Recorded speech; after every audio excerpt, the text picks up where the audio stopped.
Hi hello. അപ്പോൾ ഇന്ന് ഞാൻ എൻ്റെ ഒരു മെഹന്തി ജേണി പറയാം കേട്ടോ.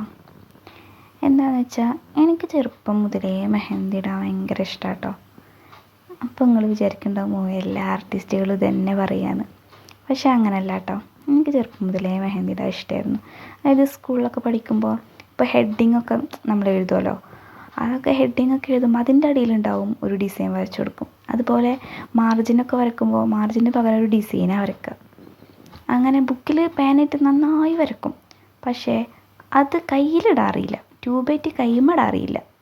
അപ്പോൾ എന്താ ചെയ്യുക അറിയോ, പേനയിട്ട് ആദ്യം കയ്യിൽ വരച്ച് വെക്കും, എന്നിട്ട് അതിൻ്റെ മേലെ കൂടെ ട്യൂബായിട്ട് ഇട്ട് കൊടുക്കും. അങ്ങനെ ചെയ്തിരുന്നത്. പിന്നെ എനിക്ക് കുറേ കസിൻസ് ഉണ്ടായിരുന്നു കേട്ടോ, കുട്ടികൾ.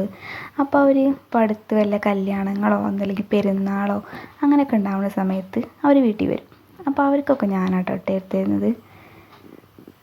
അങ്ങനെ ഞാനൊരു +2 കഴിഞ്ഞ സമയത്താണ് കേട്ടോ എൻ്റെ അയൽവാസിയുടെ മാരേജ് ഉണ്ടായിരുന്നു. അപ്പോൾ ആൾ വന്നിട്ട് എന്നോട് പറഞ്ഞു, എനിക്ക് നീ ഇട്ടെന്നാൽ മതി മാരേജിന് മെഹന്തി എന്ന് പറഞ്ഞു.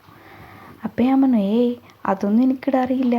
ഒരു ബ്രൈഡൽ മെഹന്തി എന്നൊക്കെ പറയുമ്പോൾ അത്രയും നന്നായി ഇടുന്നവർക്കല്ലേ പറ്റുള്ളൂ. ഞാൻ പറഞ്ഞു, അതൊന്നും എനിക്കിടാറിയില്ല എന്ന് പറഞ്ഞു.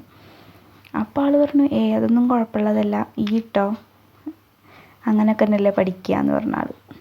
അപ്പോൾ പിന്നെ ആൾ പറഞ്ഞതല്ലേ, അപ്പോൾ ഞാൻ ഓക്കെ എന്ന് പറഞ്ഞു.